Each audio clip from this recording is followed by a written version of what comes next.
Okay, so just a video on how to get back to the desert from Tower of Ahriman. So first of all, when you come back to this platform, you want to save and quit to reset your ledge storage. And of course, when we reload the game, our ledge storage is gonna get set to the temple.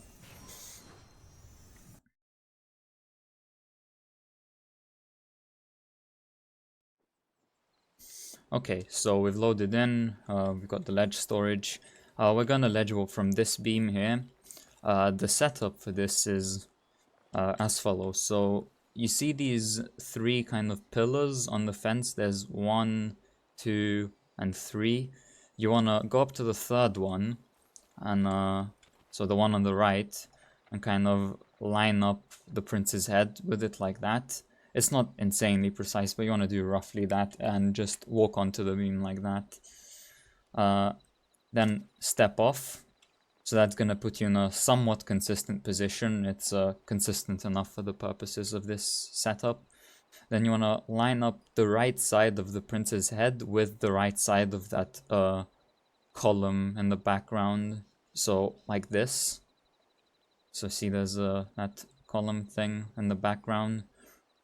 So you want to line up the prince's head like that, and then take 4 steps forward using W, and then without moving the camera, holding S and D on the keyboard, jump, and then hang off to perform a ledge warp. So like this, and of course we pause because this is gonna be a partial ledge warp. So we want to stand up on the first frame of movement. It's important that we stand up by holding W rather than mashing jump. Of course you can just hold up on a controller stick, but for consistency it would be better to just hold W.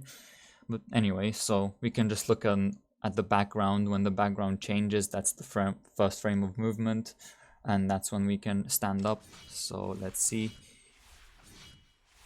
There, the background has changed, so that's the first frame of movement.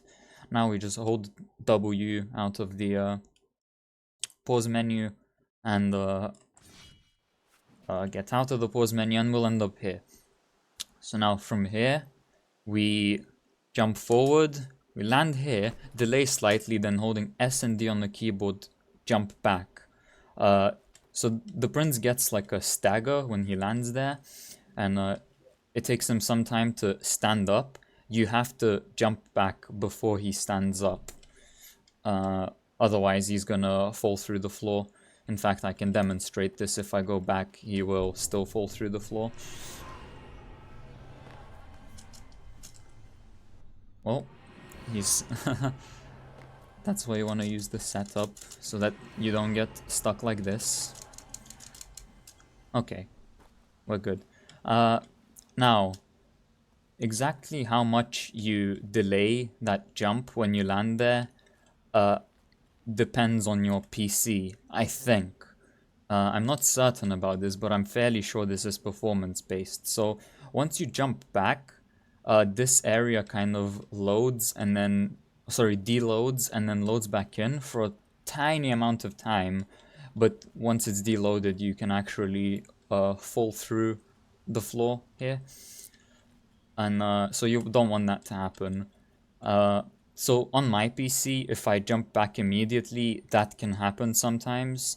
As far as I'm aware, on other people's PCs it works fine, because I think how fast exactly the area deloads is performance-based. So you just have to work out the timing that works for you on your PC. As I said, I have to delay a bit, other people don't. Just practice this a few times and make sure you don't fall through the floor when you're doing it. And if you do fall through the floor, delay either more or less. Anyway, so then you're here, and at this point there's nothing difficult. You can just do some fast movement. You can grind down here, jump like that. Do a wall run here, jump again.